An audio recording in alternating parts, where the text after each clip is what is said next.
It's been a long, long time since we've seen a win. And Von Miller said that he wanted to spoil Christmas for the NFC East that start today with the Giants. Well, you know what? He's going to play full-on Grinch because he got a few more NFC East wins to get. Run that intro, Nick. Hail to the Commanders. It's the Commanders Squad. Everything Washington Commanders every week. Covering all the big hits and game-changing plays from the heart of the nation's capital. The way only the Locked On Podcast Network can. Rally the burgundy and gold. The Commanders Squad Show starts now. All right, on a Sunday where Phillip Rivers is starting for the first time in 1,800 days, it feels like it's been that long since the last time we saw Commanders win. They do get it, though, 29-21 over the Giants.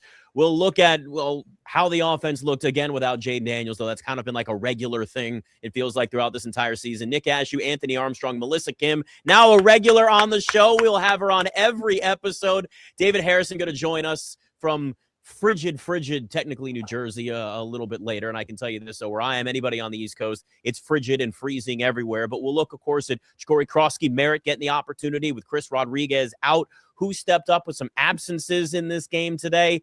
And, of course, most important, Terry McLaurin getting back into the end zone. But some other things in terms of the future as well, including picks versus pride, something we mentioned on Wednesday.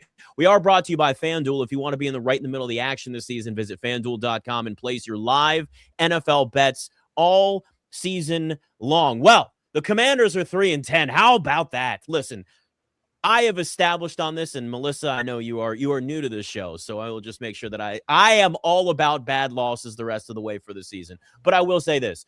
There is a weird and different dynamic when you have the Giants and the Commanders, or really anybody in the NFC East playing each other, where these backloaded NFL schedules, you and I were talking before the show, Melissa, like you have this backloaded division schedule the NFL started doing a few years ago, and it's great. It's great for the league. It's great for the schedule, and even gives you something where late in the season like this, when it's Commanders and Giants and neither team's going to the playoffs, it still means something because you have that division rivalry that's there. And you certainly saw that today. But I will say this, Melissa, it is clear that the Giants are definitely one of the slump busters in the NFL, because this Commanders team looked a whole lot better against the 2-win Giants team.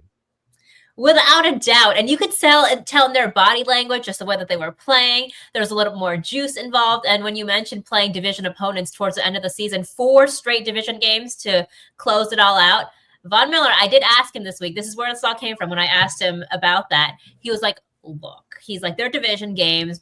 It is my goal to be I called him the linebacker that stole Christmas, again. So he said, especially though, against the Cowboys and the Eagles, he's like, I want to spoil their Christmas. I want them to have a bad Christmas. And that's how, they're really competing still. You know what I mean? You can go through should they just, what is there left to play for? There's pride. And Dan Quinn talked about it this past week too, to the media, to us reporters, when he was saying that, look, I expect them to still be competitive. I know this team is full of competitors. And at the same time, it could be tape for some of these guys for next season, whether they end up here in Washington still, or they go somewhere else. When your team is not going to go to the playoffs, having a losing record, what kind of effort are you going to put in? What do you kind of play are you going to put in on the field? And I think we saw some really good examples of that today, especially when you have a tight end room that has just lost Zach Ertz, when you have a defense that has been decimated and depleted by injuries. I think that, there's definitely a lot still to play for this team. There definitely is. And Nick, you said 3-10. This team has 4 wins, man. You got to put some respect on their name. Put some respect on that W. You're right. Yeah, I know. Yeah, you're right. Okay. You're right. I get it. You trying to get that pick. You trying to get high up into the draft pick range. Look, the 4 wins, that's big, man. I was telling the group chat, I was like, look, I don't want to have a higher draft pick to then have to hear like Adam Rank or any New York Giants fan talk a little noise for a week. I don't want to hear that. Give me that W, baby. Give me that dub. And I want one next week over Philly, too. Look, Jacory Krosky-Merritt, 18 carries, 96 yards, and a tutty. I love to see that. Terry McLaurin, back that thing up, get in the end zone. Back it up, Terry. Love to see him get in the end zone. Good things going on there on offense, but obviously this is a wild and wonky division, Nick. That fumble thing, I don't know what the hell that was. I don't know how that happened. but it did. It was like the game was in hand, and then they kind of gave them a chance to come back. But definitely a lot of pride was on the performance today. They earned it. They put it out there on the field, and I'm happy for them. I'm happy for the W. Yeah, I mean, look, it's one of those classic things that we talk about a lot, right? I mean, players don't tank. No player is sitting there thinking like, hey, I'd like to be in the top 5 here. They came into this drafting 6th, and there's still a lot of movement. There's a lot of things that are going to be there. But, like, that's something that is going to be watched the rest of the season now. And if no one else on the show is going to do it, I'm still going to do it. The one good thing is there are a lot of teams that may be looking for quarterbacks that might want to trade up. Washington can trade down. But that's certainly, we got plenty of time to kind of look at some of those details. But this is what I will say is you want to see this team still trending up at the end of the season because they've been decimated by injuries. We've talked about it plenty. I mean, again, even today, Laramie Tunsil gets hurt. Noah Brown's hurt again. And it's like you go beyond just the normal level of injuries that are out there and you start looking at this season going, okay, like if this team had been healthy by last year's standards, are they a 12-win team? Probably not with this schedule. But are they an 8-win team, a 9-win team? Yeah, it's certainly possible. That means Jayden's playing the way that he did last season. That means you have Terry McLaurin the entire season. That means that even somebody like a Noah Brown is out there. You go down the list or whatever. You have Austin Eckler out there. Remember Austin Eckler? We forgot about him. God. He's been gone almost this entire right? Like that's the thing, Melissa. Like you forget, like there have been significant losses when it comes to injuries throughout this entire season. But, look, this team overachieved last season, and at some point the rebuild was going to have to be there, and that's really where this thing is right now. Look, I'm going to keep saying it. I want bad losses, and I want better draft picks. I do, and I'm going to be that guy. And if I'm the only guy in this show that's saying that, it's fine. Maybe I'm used to this. Maybe I'm used to talking about this team being in that position for years. Like, it's just there, and it's ingrained in my brain. But if this team is going to rebuild the right way, winning out the rest of the way in the division, pride is nice, pride is great, but pride doesn't carry over to the offseason, and pride doesn't give you opportunities. Now, let's keep in mind, and I'll admit this, Melissa, because I know you're all about wins the rest of the way, and you were all about the momentum, and that's fine. But you can have great draft picks. You can have a top 5 pick, whatever the case is, in the first round, in the second round, or 2 first-round picks. If you can't identify that talent, it really doesn't matter. So we're still in a spot now over the last few weeks where it is, okay, are we going to see more of Jaylin Lane as a receiver? Are we going to get a little bit more of Ben Sinnott, who had a 36-yard reception in this, but still targeted once? Ben Sinnott was targeted once in this entire game. These are the types of players that I want to see more from the rest of the way, that I want to see more targets and more opportunity there. They ran the ball well. I mean, Ja'Cory Krosky-Merritt, 18 carries, 96 yards, 145 total rushing yards for this team. Like, there were moments there and opportunities for certain players, but I want to see more of as many young players as possible, because it's not just, Melissa, about the draft picks, wherever they're drafting when it's all done, but it is also about seeing what you've got on the field the rest of this season now, too, with some of these other young guys that should still be hopefully taking the next step in the offseason into next year. No, I don't doubt that at all. And, surprisingly, I was surprised that we didn't see a little more from that tight end bunch, right? Because I actually did a story with all of them this past week about now that Zach Ertz is done for the season, it's an opportunity for them. And they were really amped about it. Ben and John Bates as well. They were like, look, we learned from Zach. He's a pro's pro. So we know what to expect of ourselves when we go out there to be able to make plays, whether it's in the blocking scheme or whether it's pass catching, whatever it may be. And those two guys did not get a whole lot of looks their way. You mentioned Ben getting one. John also got one, that 19-yarder too. And, they were solid plays and all that, but I do think that it is an opportunity for a lot of these guys. I know I'm going to harp on that a little bit more, especially, again, with some of the injuries that are on this team. It's always been, a lot of teams do this, obviously. This is not just specific to the Commanders, but it's next man up mentality. What more can you bring? And sometimes you find those little diamonds in the rough that have been working out a little bit, maybe the third or fourth string, and then now they blossom. So in terms of the offense today, I think that it was good to see, Jeremy McNichols, some of these other guys that we don't necessarily see a whole lot of. Debo, I think, played fine, all things considered. It was so disappointing when Noah Brown went out, because I was just really excited to see those three wide receivers play together between Noah and Debo. Terry McLaurin, because that's what we've been hearing about all season. They haven't played in a game together last week, but since week 2. You know what I mean? It's been forever and a day. It feels like. And you mentioned I forgot that Austin Eckler existed. You know what I mean? That's why I said that was a natural reaction when I said "Oh my God" out loud. I was like, "Oh my gosh, I totally forgot about him." So it's there's how long it's been. I know. So there are just so many offensive pieces, I think, on this commit. And it's almost like you lament about it, right? Because you're like, you think about what could have been in a way. And if everyone had been healthy. But in my experience of, covering the league, like usually the season after some of these decimating injury seasons is always they always come back. I know it sounds so like trite and mundane and like kind of like Disney fairy tale-ish, but like those come back like better and stronger because I covered the 2021 Ravens season where they had like the dozen injuries before training camp or during the preseason, and then the next they came out and they were one of the best defense in the league by far, a historic defense that year. So I have a lot of hope for the future, I guess is what I'm saying. And it seems like the O-line, they figured out pieces of the puzzle for that as well. They've had some, they were trying to figure out, I think, who was going to start, who was maybe not going to start. And I think they can start to really figure out those pieces of the puzzle. You see Josh Connerly still, rookie, but learning from some of his mistakes that he made early on, the rookie mistakes that you expect. Sam Cosmi, I think, has developed really, really excellently over the course of the season. So I think there's a lot to be excited for in the future.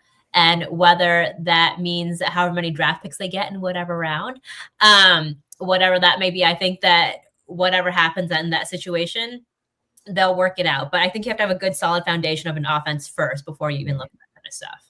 Yeah, I think they're doing a lot of good things, especially in this game. We've been harping on what the play, like how many passing attempts should we see from these quarterbacks? 19 today, 19. Okay, that's well below what I would have wanted. Like we've been saying, like 25, 27 tops. They went down to 19. I love to see that. That's how you protect your passer. The 2 sacks, that was one thing. It was tough seeing Tunsil go out. You mentioned seeing the injuries.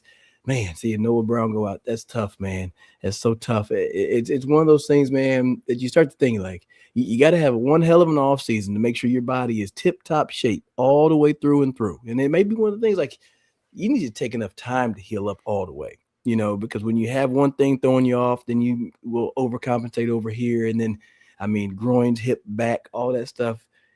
Get yourself healthy, man. See if he can make another push for it. But I think that the team has done a good job putting Traylon Burks out there. He had a couple targets. He didn't get a catch. Benson had that one catch, but it's hard to spread the ball around a lot when you only throw it 19 times, 145 yards on the ground. I love that Cliff stuck with that. And that's a good thing that is going to carry over. And you mentioned that the pride doesn't get carried into the offseason. I think it does. You know what I mean? I think it does. And then you can't take that momentum from week 18 and then, dump it on week 1. No, that doesn't happen. But when you go into the offseason, that the last few things you put on tape were good. That the last few games that you put on there were good. That Twitter is at least going to end with a good note. You know what I mean? Saying, hey, we had a good finish of the season rather than saying, man, the season stunk. You mentioned Jaylin Lane. I love to see that punt return. I was hyped. I was clapping. I love to see him make some noise, special teams wise, getting back involved because, he's had a couple of rough offensive outings, a couple of drops here and there past few games. But, hey, you find your way into the end zone, you can start to create a little momentum for yourself. So that's 2 of those things on the year. That's good to know that you're going to have a weapon at the punt returns position. All right, I want to see if he can maybe transition that to the kick return game, but it seems like they want to go with the bigger body in that field. What does this say? Why can't Cliff call this type of game when Jayden and C-Rod's in the game? Hell of a question, Merle. Merle Hell Garrett. of a question, Merle. That's I don't know. I feel like it's just one of them things, man. Y'all they like look at each other and like, man, let's fire it up all over the place. It's like, yeah, let's do that. But it's like you have to grow as a play caller and understand we're going to work our way to that. You know what I mean? Like, just make them come up there. If they're going to play 2 high safeties, fine. Run it down their throat. You just did it 37 times. Hell, you've been trying to force Bill to get the rock all season long anyways. Now he did, and now he ate. I'm sure there was probably more passing opportunities that are out there. But as cold as it looked like it was on that TV, Nick, I am glad to be wearing short sleeves, and y'all can be fully – it's cold out here too, mind you, but, hey, it's not – I'm going to be up there soon. I'm about to be up that way. I'm pack my extra long johns. Yeah. See, you're down in Texas where it's still a lot warmer than here. I think the wind chill is at about 10 in where I am. Melissa, you said it's like 5 degrees where you are. It's windy. It's cold. Yeah.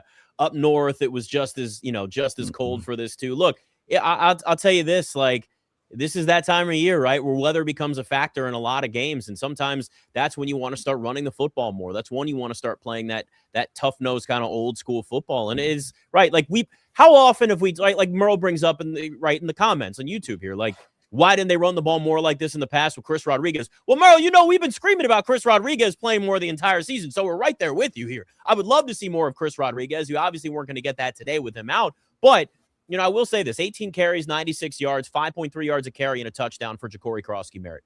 Bill ran the ball well, and they ran 37 carries as a team.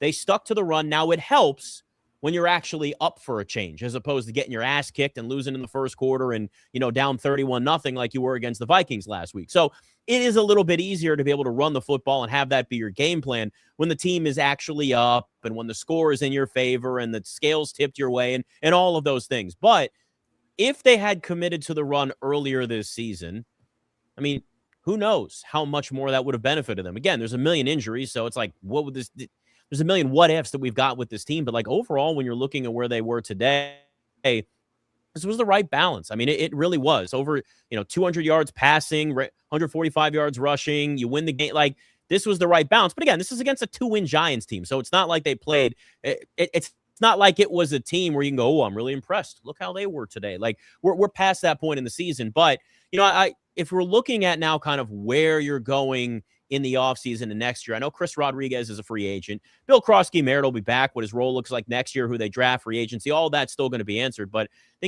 I would like to see Chris Rodriguez back. I'd like to see Bill Crosskey-Merritt getting some more opportunities next year, and then somebody else in the fold. Maybe it's a veteran, maybe it's another running back that they draft, because they haven't really had anybody establish the run this year as the number one back. And look, I don't think any of those guys are like true number one running backs in the NFL, but very few teams have true number one backs.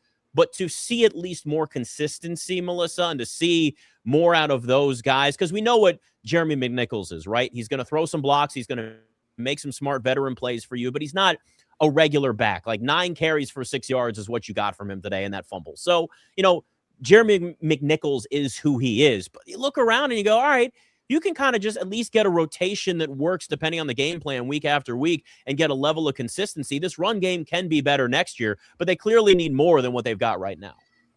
No, I think absolutely. But then also when you mentioned earlier on the season, why didn't they run the ball more? I think that there's a little more than just the running backs, right? Like being good or being able to accomplish that. Obviously, I throw it back to the O-line.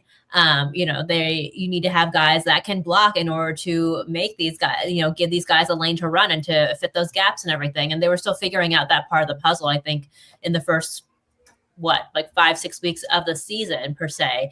And yeah, ideally it would be great, I think, to have like running back, not even just like a true number one, but maybe just like a 1-2 punch kind of guy. You have like your guy that can make those, 10-yard pickups, but then you kind of have like, your third down, third and short guy. You know what I mean? I think that if they have like pieces of the puzzle that they can fit all together on the offense, I think that would make a world of difference in terms of what the play calling could look like. And maybe that's part of it for Cliff right now. I mean, granted, we're on week 15. So, hopefully this will happen a little bit earlier in the season next year.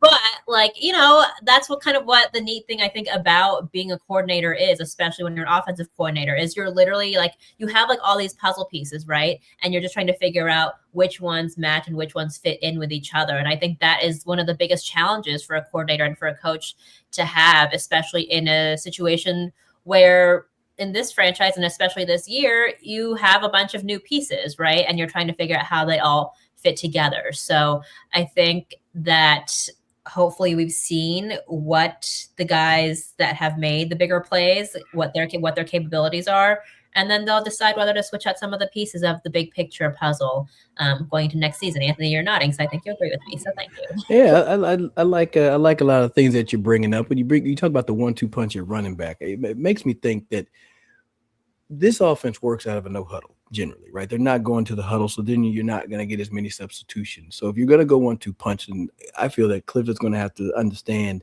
and he's going to have to give running backs opportunities to do everything.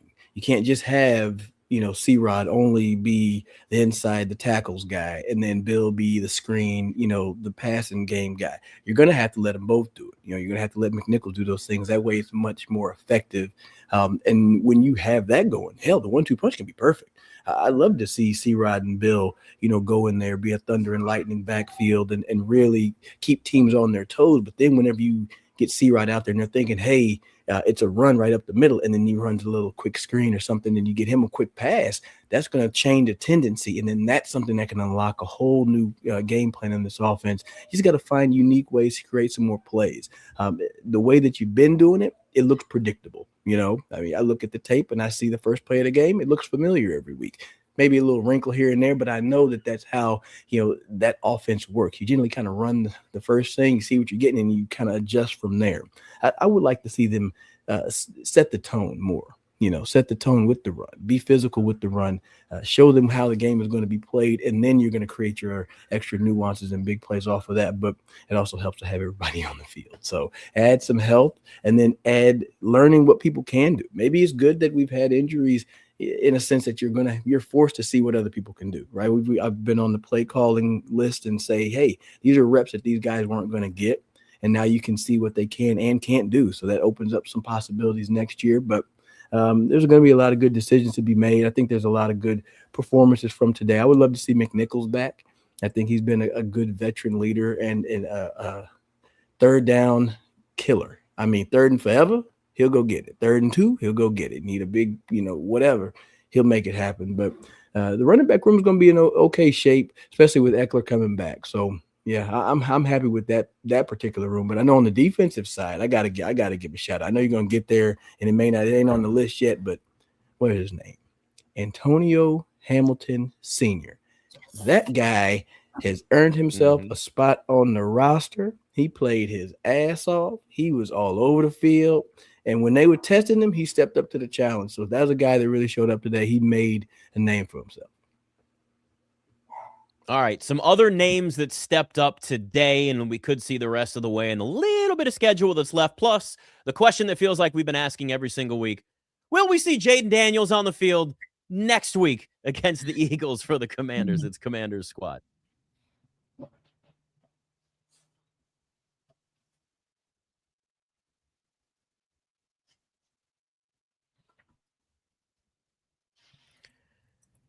Oh, yeah, gotta love when things don't fire the way that they're supposed to. But anyway, the holidays are officially here, which means gift hunting season is on. And if you want something meaningful, personal, and guaranteed to get a reaction, Aura Frames is the gift that delivers every time. It's not just something you wrap, it's a way to share memories because Aura isn't your average picture frame. You can preload the frame with photos before gifting it, and when you plug it in, the memories are actually already there, which is pretty cool. There's not a lot of work that gets involved with this, right? You don't have to deal with a ton of apps that are overly complicated to figure out. They make that simple. There's no setup headaches. There's just instant smiles. Give it to grandparents, give it to parents, give it to newlyweds. I mean, anyone who likes photos, and everybody does. But half the time it gets buried in your phone, and you're looking through your camera roll, and you're like, where was that picture? I need AI to find it. And then it can't figure it out and can't find it. This makes it way easier to pick out the best stuff that you want. The packaging comes gift ready, too. So there's no price tag. You don't have to worry about that. Nobody has to see what you spent, and it's not a lot, by the way. There's no wrapping needed, which is also a huge win. It's the holiday gift that actually gets used, not forgotten, sitting in a drawer or anything like that. For a limited time, save on the perfect gift by visiting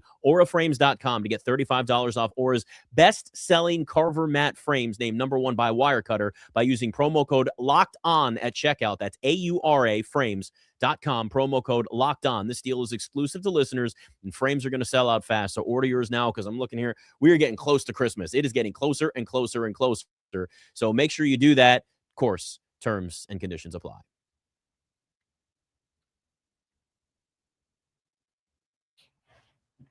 All right, Melissa Kim, Anthony Armstrong, David Harrison going to join us in just a little bit, not too long from now, from a frigid, cold, we're still going to call it the Meadowlands in New Jersey, but they say New York. All right, Commanders 29-21 win over the Giants here. Now you got the Eagles coming up. You got a couple of Eagles games. You got the Cowboys one more time. We got these division games coming up.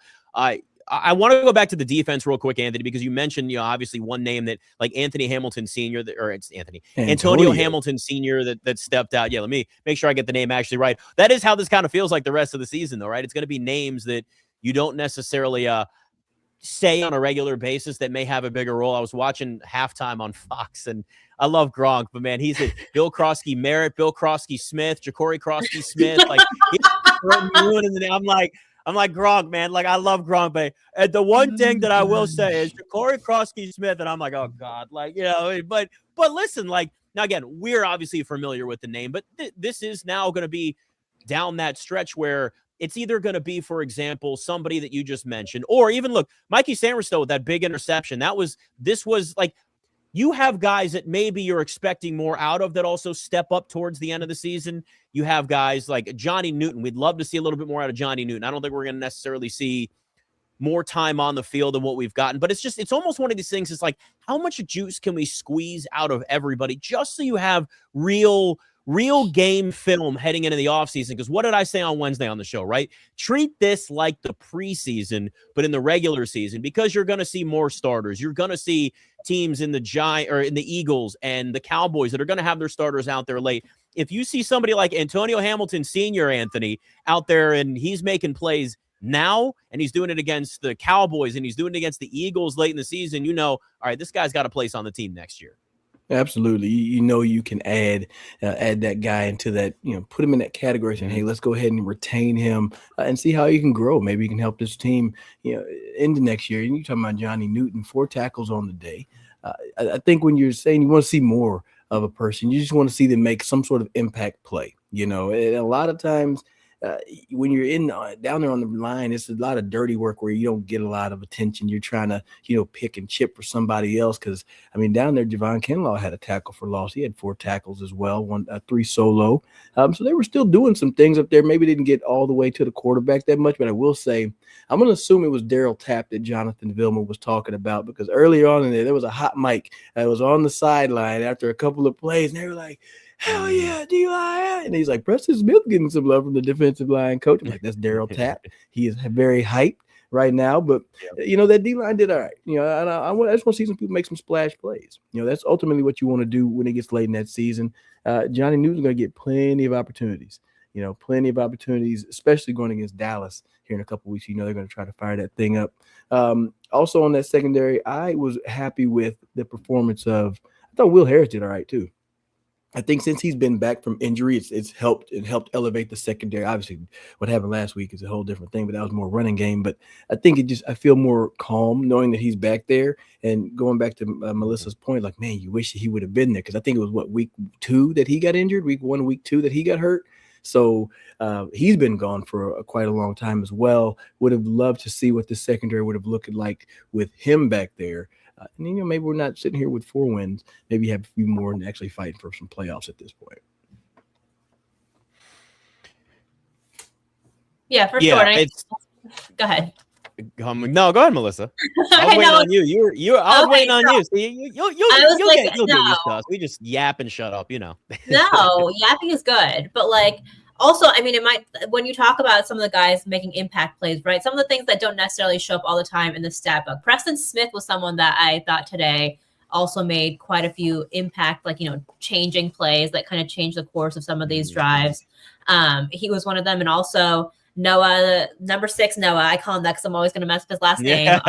Noah. Number 6, Noah. But I thought he did too. Made a lot of plays that really changed the course of some of these drives. And I think that when you talk about impact, that's what I think you're looking for if you are taking a look at this defense, which I think, again, as you guys have both mentioned, we're going to see a lot of names that you might not necessarily be that familiar with making plays during the season just because of all the injuries, especially to the secondary. You know what I mean? You have guys that play whatever nickel position they're playing, a corner now, and all 5 positions in that secondary. So I think that it's a good test of people's skills, because sometimes you don't necessarily know. There are guys that can play all 5 positions in the secondary that maybe they haven't in a while since college, maybe for some of these guys. And it gives them an opportunity to prove that they can be versatile and they can step up and make plays in different positions than they normally have been assigned to. So I think that part it's a little neat as well. So, and Jeremy Reeves too, I think he was another one today that had a couple of big impact plays.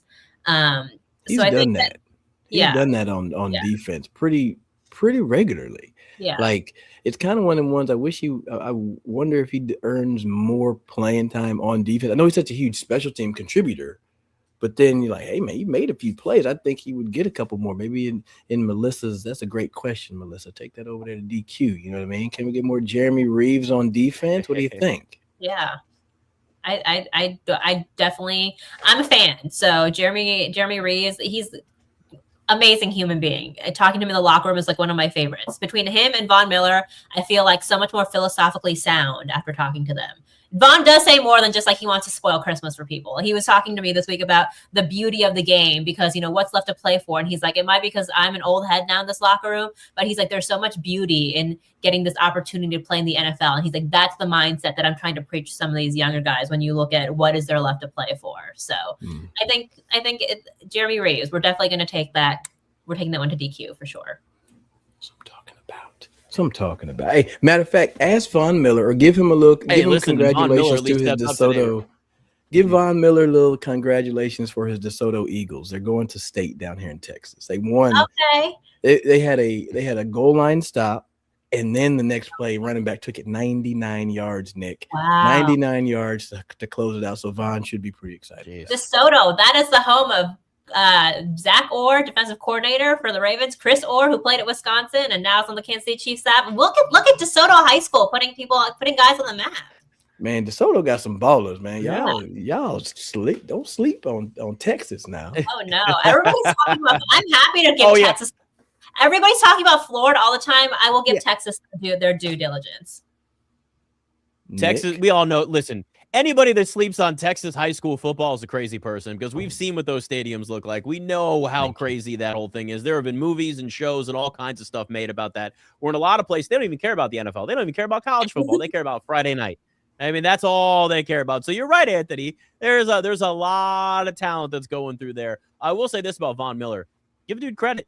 7 sacks this season for somebody that's old, that's really not the same Von Miller we remember. This team doesn't have much of a pass rush, but, you know, it was kind of one of those, like, stats that sneaks up on you. I felt like everybody was talking about Von Miller when he got that sack. I'm looking on Twitter, and it's in the broadcast, like, team leading 7 sacks. Not a good number for your leading sack guy this season, but I was like, oh, yeah, that's right.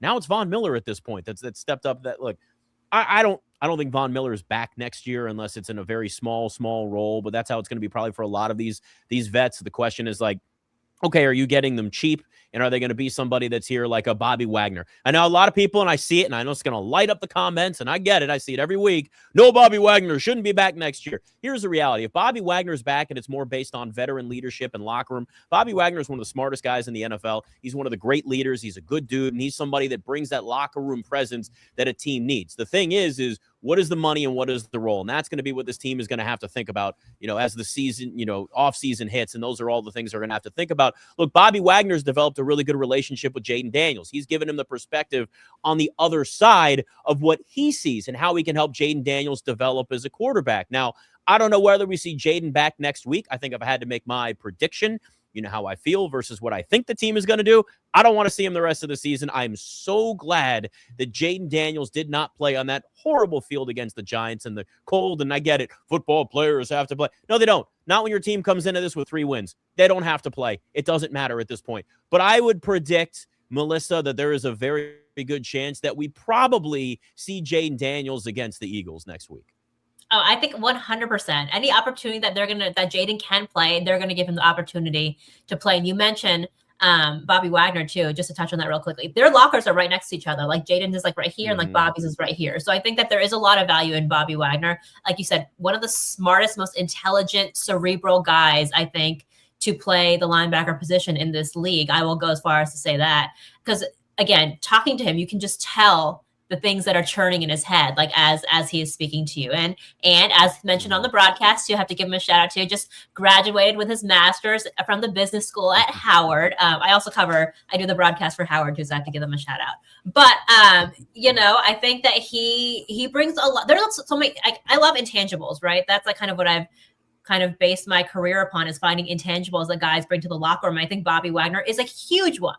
You know, people are like, how much is leadership worth? It's worth a lot. Like, why do you think this locker room is still like as together as it is? You know what I mean? And there's not like guys like fighting with each other all the time and like, you know, being selfish and whatever not. Like, generally most locker rooms are pretty good because they have those Bobby Wagners, the Jadeveon Clowneys, the whoever you want to call it. You know what I mean? Especially on that side of the ball. Justin Houston, to throw a name from back in the day. But Jayden Daniels, I do think that we are going to see him back, much to the lamenting of a lot of the fan base, I'm sure. I have had various conversations with various people in the that are around the facility and also fans. And most people are like, bubble wrap him up, put into next season. But there's no way that man is going to not play another snap for the rest of the year. And I think he wants to, you know what I mean? Like, one of the things that I asked him last week,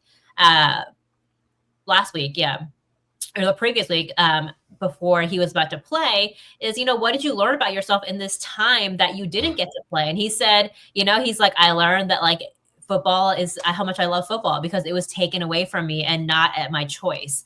And he said that Herm Edwards once told him that you'll know when it's your time, but up until then, I'm going to play as much as I can. And in talking to David Blau, the now quarterbacks coach, he said, because when I asked him about, what have you guys told Jayden about, the big picture and all that stuff, because he seems to be a little bit wiser maybe in terms of how he's approaching all this. And he said, we want to make sure that he understands the longevity of his career and like the big picture of this game. So I think that he does have that in the back of his mind, but there's no doubt in my mind that this man is absolutely going to be on the field if he is able to physically, Anthony, right? No, 100. Well, yes, he's probably gonna play. Now, I'm been with Nick. Keep him on the bench because y'all gotta show me you can take care of things, take care of nice things. You know what I mean? That's how I felt. I know he's gonna probably get out there selfishly. I'll be at the game on the 20th against Philly, so I would like to see 5 on the field. But also, I know. But bubble wrap my man, keep him healthy. He's going to definitely give you the best chance to get a W. I mean, the Philadelphia defense, they're probably going to be licking their chops if they're sitting back there, see 8 under center. But then they're still going to be just as voracious. It's a big word, voracious, going after Jayden Daniels as well. Well but I mean, well done. Thank you very much. I've been working on my vocabulary, man. I've been working on my vocabulary. But look, I'm thinking of the matchup of Zach Bond. The guy has been all pro linebacker. He's going to have his eyes all over Jayden. But we've said this before. If you go into this thing and you run it 37 times and throw it 19 times, okay, fine. Put Jayden out there if you're going to have that type of approach. But history has shown us that you're not. History shows us that you're going to try to line up empty set and then let those suckers pin their ears back and try to soar to the backfield. With Laramie Tunsil going down, that's another thing to consider. Do you really want to throw Jayden Daniels into the – we don't know what his status is. I mean, David may jump in and have an update, but he left with a little bit of a shoulder. Do you want to put your quarterback back there without Laramie Tunsil? I mean, it was good to know I had my left side, my blind side covered. Now you're going to say this is questionable because we saw what happened when Laramie went out. Sacks happened. Pressure happened. That could happen with Jayden. That could then, it kind of exacerbates. It grows from there. So right now, I'm still going to say keep him on the bench. I know he's probably going to be out there, but y'all just got to show me. All right, I'm going to be up there screaming and cursing and cussing and say, hand the damn ball off. Throw it to somebody else. You know what I mean? Like, just don't have no reckless play calling. All right? We need you to be responsible, not reckless. That's what I think we're looking for here. No quarterback dives, no quarterback midline nick, none of that stuff. No Jayden leading the way on a long run like Drake May did today for Travion Henderson. Get the hell out the way, man. Hand it off and move to the sideline, right? Go hide behind the ref, something, if he's on the field. That's all, Nick. That's it. I'm done. Yeah, but it's listen, this is all the stuff you have to factor in, is that if his blind side's not protected, there's a reason why you went out and made that trade for Laramie Tunsil. There's a reason why now you're going to have to think about extension this offseason for Laramie Tunsil because he has played well this year. He has earned that. And when you don't have the blind side protected from your young quarterback that's inexperienced, that's barely played this year, that's been hurt every time we've turned around, these are all the things you're going to have to think about. With an Eagles defense, they're going to be teeing up. You think they're not going to want to go after Jayden, who's at this point now, he was 9 of 20 before he got hurt last week. So all of these things are stuff you're going to have to pay attention to. And in some ways, and I know he's going to want to play, but here's the thing. Players always want to play. Competitors always want to compete.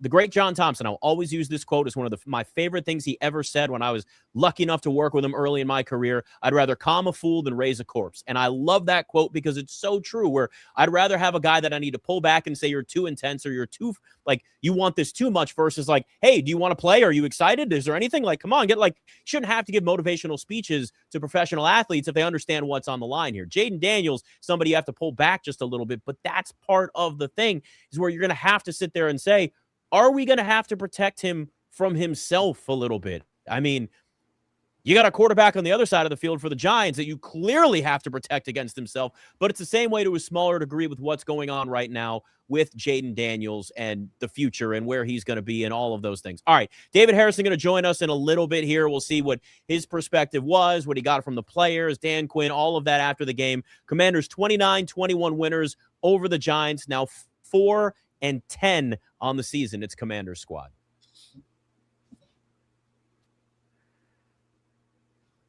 And of course, NFL Sundays move fast. We know that. One big play, suddenly everything feels different. We saw quite a few of those actually in this game with the Commanders and Giants, right? And that's what makes live betting with FanDuel so exciting, because you're not just watching the game, you're reacting to it in real time. You're seeing trends. You're looking at what could unfold there. And with FanDuel, you can put bets as that action unfolds. Every drive, every momentum swing, every highlight moment. Live betting is best when the game starts to shift. And you can get that little bit of an edge there. A receiver gets hot, defense tightens up, the momentum flips after a turnover, and you can start to see the numbers change. You're looking at some of those props, you like the prices, and you want to kind of dig in there and look, ooh, I see some value. That's where you go. And FanDuel lets you jump into that momentum with money lines adjusting and spreads, right? And I said props. Those are another big one that you can keep an eye on, right? You can bet next touchdown scores, drive results, totals. You're looking at all of it. Maybe you know a little more about the game script. You've been watching, maybe been studying some film, and you say, all right, I think they're going to keep running the ball in this drive. And you start looking at that, gives you those opportunities. If you want to be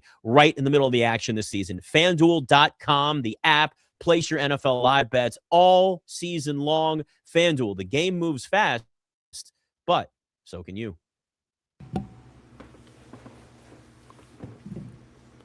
All right, Anthony Armstrong, Melissa Kim, Nick Ashew, David Harrison will join us soon here as he's done. I wonder if he's going to be on the field. That's going to be my prediction, is that he's not on the field because it is so damn cold and it's only darker and cold. Melissa, you're saying no, right? Not a chance? I think he's got to be inside somewhere, right? No chance. Not absolutely not. And look, by the way, I don't blame him. It's ridiculous. Yeah, dude. Like it is absolutely freezing out there. But look, this is kind of the way the rest of the season's going to have to go. I want to say one more thing on this whole Jayden Daniels thing.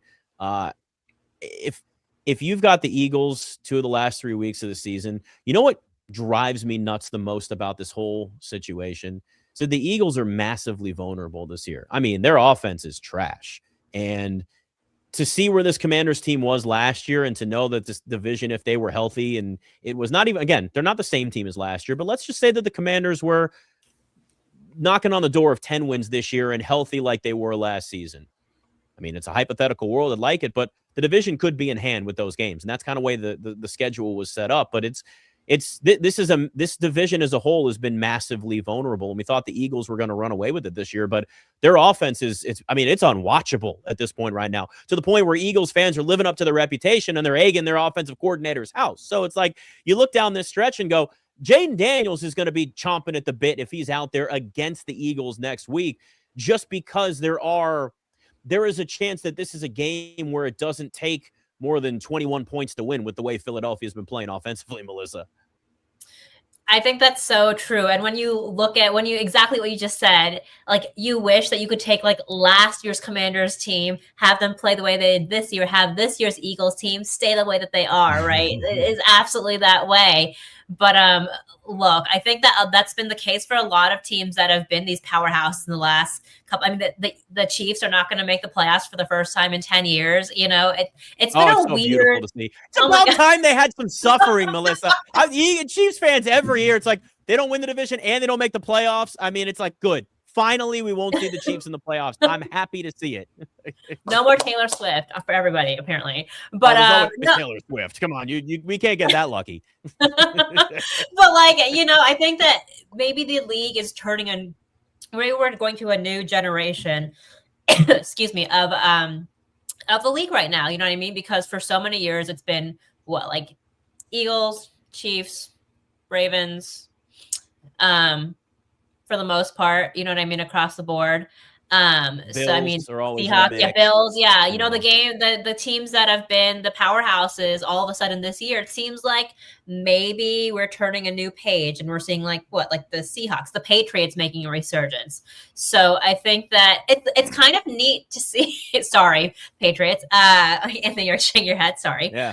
Rough Sunday for the Patriots though. God, they blew a 21 not today, wow. but just in general. You know, you see the Buccaneers playing a little bit better too this season. I think that it's a new era of some of these teams that we haven't seen in a long time, because it seems like we're passing the torch onto some of these newer teams. So I, for one, no offense to Philadelphia. Actually, no offense to Philadelphia. I, for one, am happy to see them like not be, you know, as dominant as they have been, because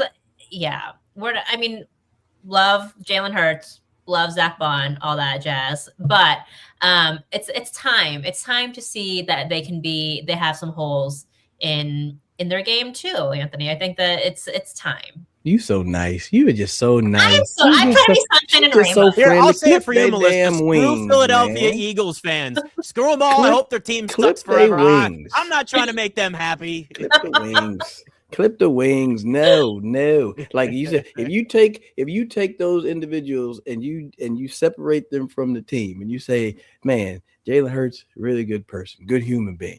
All of them individually, but once they wear that daggum green, I can't do it, man. I can't do it. And if you want to sell me on the reason to put Jayden Daniels on the field, it's to make sure that the damn Philly sports talk radio is going crazy, and they're trying to fire head coaches, and they're trying to fire everybody, because that's what I would like to see. If you go up there and you put Jayden out there and you go and you trounce Philly, all for whatever you're gonna hear after that over Christmas too, hell yeah, give me that.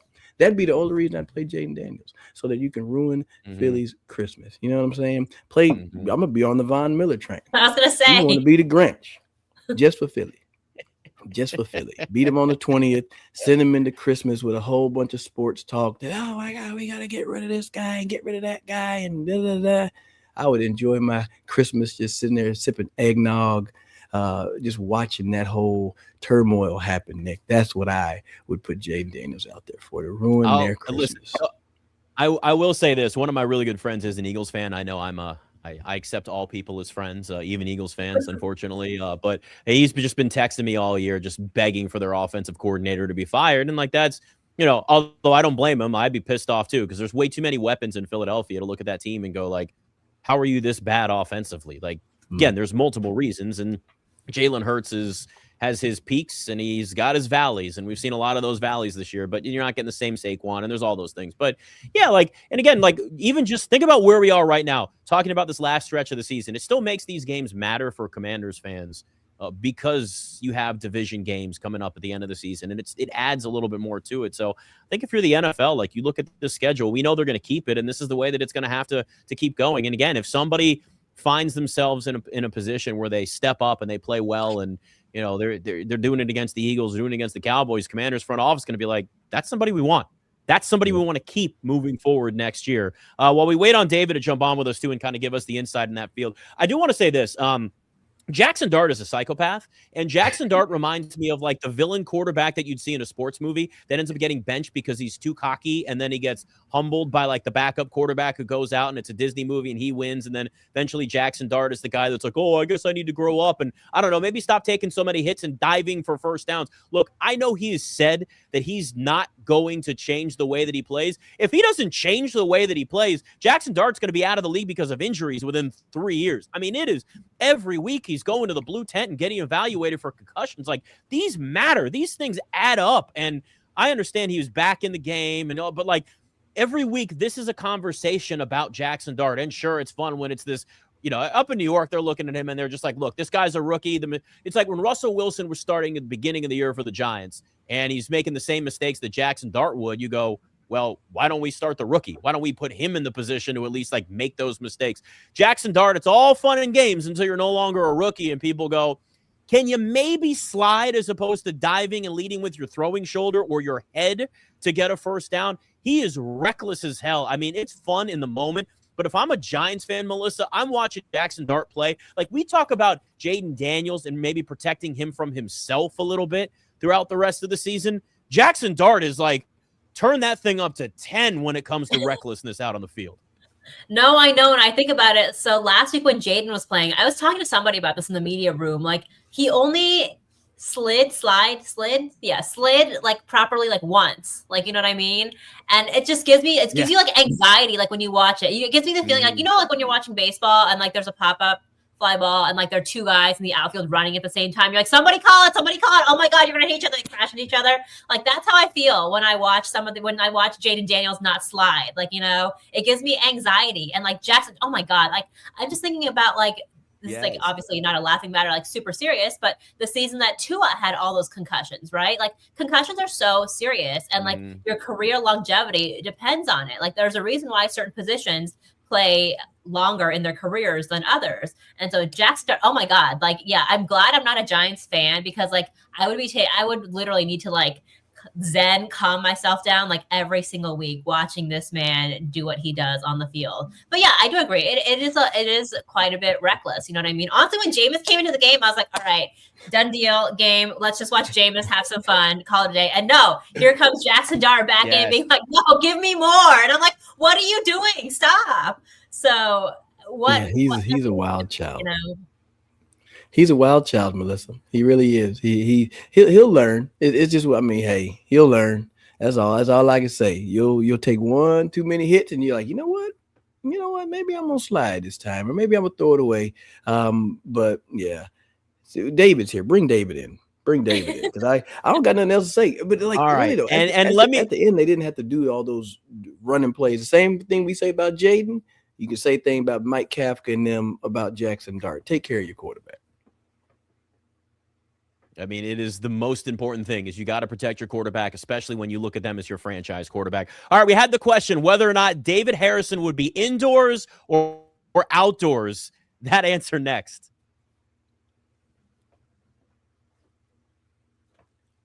Almost done. All right, Anthony Armstrong, Melissa Kim, Nick Ashew, and David Harrison jumps on with us live outdoors with a cold-looking nose, a cold face. I did not think you would be outside, my friend. You are tough as nails. Well done. Well done for being live on the field after the game. Listen, I'm going to tell you right now, the only reason I'm outdoors right now is because the press conference room and locker room is literally 15 feet that way. And the alternative would be to have to walk pretty much around this entire stinking stadium to get back up to the press box.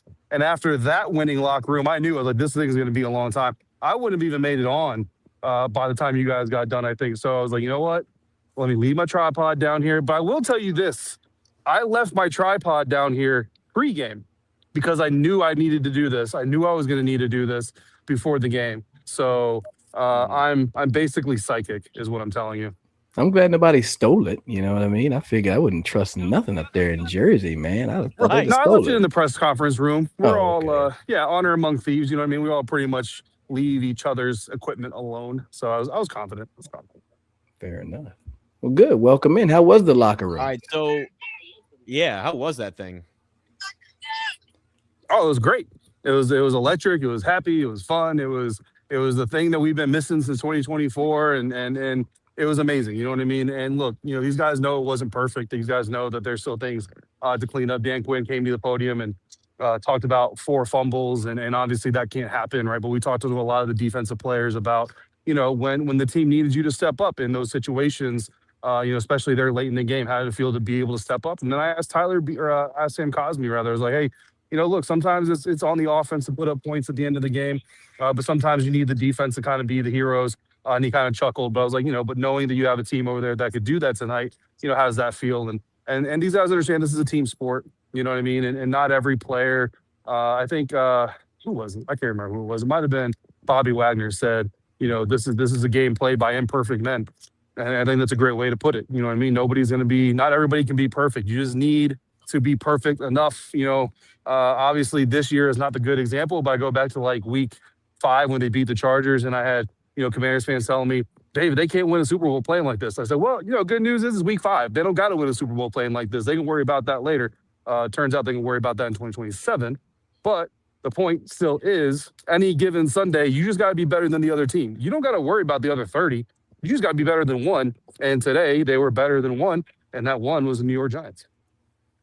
All right, I'm out. See ya. Just kidding. Philosophical walk point, off. mic drop, walk away. Okay. That's the way to do it right there, man. Yeah. That's efficient. Who got the game ball? I figure on the defensive side, I would think it'd be like a Mikey Sanders still. Who got the game ball? Ooh, that's a good question. I actually don't even know, but I will tell you. So after wins, a little bit of behind the veil after wins, we get more players at the podium after wins because they're more happy to talk to us and all those things. So we got, who do we get? We got, obviously we got Dan, we got Marcus, we also got Terry, we got Mikey, and there's one more I'm forgetting, and I'm going to be such an ass Bill? for forgetting. I can't remember, but Crosby like Smith? Terry, no, Bill did his Bill was at his locker. Jaylin Bill was Lane. at his locker. Jaylin, yes. Jaylin went to the podium. Thank you, Melissa. Boom. Reporter extraordinaire. So I mean, probably one of those guys or multiples of those guys got game balls because they were also handpicked by the PR staff to go to the podium. Yeah, that's kind of where we were earlier before you jumped on here. It's like, okay, what are we going to see the last few weeks of the season? And now we've got even more, injuries. I don't know if you got anything in terms of what Laramie Tunsil's situation is or Noah Brown, but like we may be back into the whole shuffling everything around. You're shaking your head, so clearly they didn't have much on those. Yeah, no, I mean, it's your pretty normal post game, like, test got to be done and we'll know more and things like that. And Dan even talked about, we already got Chris Rodriguez who wasn't able to play. So they're going to be extra cautious, I think, this time of year. Like, again, it's not that there's nothing to play for, but the team is still aware that there's nothing to play for as far as, putting your body on the line and really risking it all for playoff seeding and things like that. It's obviously a different situation. So, as far as guys playing through things and all that kind of stuff, you did see Laramie, suffer the shoulder injury and then come back in and then end up adding an oblique to it. So, that's probably more Laramie than it is the team. But I think that, there's definitely a good chance some of these injuries that, maybe could be 1 week situations might turn into a couple of weeks or even, longer than that, just depending, just because of the situation. So does that mean we're seeing Jayden next week, buddy? Is he back? Are we seeing Jayden? I'm gonna lean no, but I still think that the team fully intends to bring him back if and when he is healthy enough.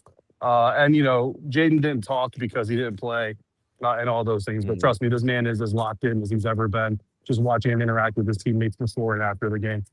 I bet he's I back. don't know what just happened. That was loud and just scared the crap out of me. I bet he's back for Christmas. Would you have? We didn't hear anything. Yeah, hey. What, Jayden Claus dropping lumps of touchdowns on the heads of the Dallas Cowboys? Let's do it. Let's make it happen. I think that'll probably be it. Because, I mean, you think about it. If he plays Philly, it's a short week to Thursday, right? So if you're going to be cautious with somebody's injuries, then you maybe don't try to throw him out there. We already mentioned trying to get Laramie back. That gives you a little bit extra time to get him back for Thursday. And then you have a long one before you go to Philly. I'm still, like I said, David, I'm still team put him on the shelf. But if you're going to bring him back, I could see him do it for Christmas. It's the biggest rivalry for Washington fans. If they're going to win any of these last 3 games, they better make it Dallas. Yeah. Right? They better make it Dallas. So that'd be the one I would circle. I like the way you think. That'd be the one I would circle that they would bring him back for if they're going to do it. Yeah, I agree with that. I think, it's we kind of know the difference between what you want to see and what we think the team will actually give us. I do want to throw this out there to you because I know we're kind of hitting about an hour here, but like Jackson Dart, man, like he's fun to watch from afar. And like we talk about having to protect Jayden Daniels from himself a little bit. We already kind of talked about this on here, but I want to just kind of see where you are. He is like, it's fun and all, and it doesn't affect me because it's the Giants and I don't care, but dude, he's reckless as hell. And every week I watch him, like I know he's young and I know it's the whole, like, let me show you how tough I am. But if this kid doesn't get it together, the concussions and the constantly having to go to the blue tent, it's going to ruin his career. Yeah, he definitely needs. So I always say, like I said, it's kind of similar to Jayden. Like he doesn't need to get better as a player. He needs to get smarter as a man. You know what I mean? And I think that's really what it boils down to. Is he needs to understand just how much this franchise needs to be able to rely on him. And just understand, man, like, careers aren't going to be built in one weekend. Careers aren't going to be built on one play. And we know that, it's admirable that you want to put it on the line every single snap and all that stuff, but it's not realistic. Like, it's just not a consistent way. It's not a sustainable way to build success in the National Football League. This game is way too physical, way too violent. Like veterans will always tell you, it's not an if, it's a when you get injured. The game has a 100% injury rate. Ja'Cory Brooks hasn't played a regular season snap all year, and he's on the sideline injured. Right, he's getting rehab every day because he got injured on the practice squad. You know what I mean? Like, this game is going to get you one way or another. Don't give it any favors. Don't do it any favors and let it get you faster. Jackson Dart, I think, is going to be amazing if he can stay healthy. I talked to Frankie Luvu about him. He said that kid is special. Just the difference between watching him on tape and trying to chase him down in real life. But he even said, he's like, man, but you're running around the field all day, every single play and all that stuff. Like, things are going to happen, bad things are going to happen. But he said, he's definitely got that special something in him. And unlike my tripod that is not withstanding the wind or the cold and wanting to stay correct here for me. But Jackson, special, my tripod, failing miserably in the cold. So Jackson Dart is the Jackson Dart of this quarterback. Is not me changing your levels and angles. Your tripod is the Phillip Rivers then in that case. So it's the opposite. It's moving my slowly tripod, and not doing what I don't even know what Phillip Rivers has been doing. My tripod is the Jameis Not a whole Winston of tripods. It's you like to look at it. It's a lot of fun to hang around with. Sometimes it does well, but sometimes it just pisses you off. I can't believe it. All right, well, you get out of the cold. You've done more than enough. I can tell. Your nose looks like it's frozen. Look, listen, Anthony, he's 2 years older than you. Phillip Rivers is 2 years older than you. So, like, you're in way better shape than him. Trust me. I saw him warming up. Dude looks like he's been on the couch for 4 years. Here's what would be good. These guys over here, can you see these guys over here? Yeah. Yeah. They were calling Anthony out. I just heard them. They're like, tell Anthony Armstrong to get out here with us. Like, that's a quote. Yeah. Look here. Here's what I think they should do. This will make the NFL a whole lot of fun. They should have a roster position for any 40-year-old player, and it doesn't count towards a roster position. You know what I'm saying? Like, you should be able to run an unk out there for every team. You know what I mean? They get to wear throwback jerseys, because like I would be up here with this one. And I'd be up here. Where my Redskin helmet over there? I'd be out there in that. They're like, is that an old throwback? Yeah, that's their designated unk of the game. You know what I'm saying? That would be a fun thing to do. Designated unk. Hey. Like your in case of emergency player. Hey, you right? damn right. Listen, we got 12-man practice squads. Let me get back here. We got 12-man practice squads. We need 12-man unk squads. Let's make that happen. Hey, man, brought to you by Icy Hot and Atomic Bomb, baby. The OGs. Big fan of Icy Hot. We can play at halftime. Big fan of Icy Hot. 7-on-7 of the unks.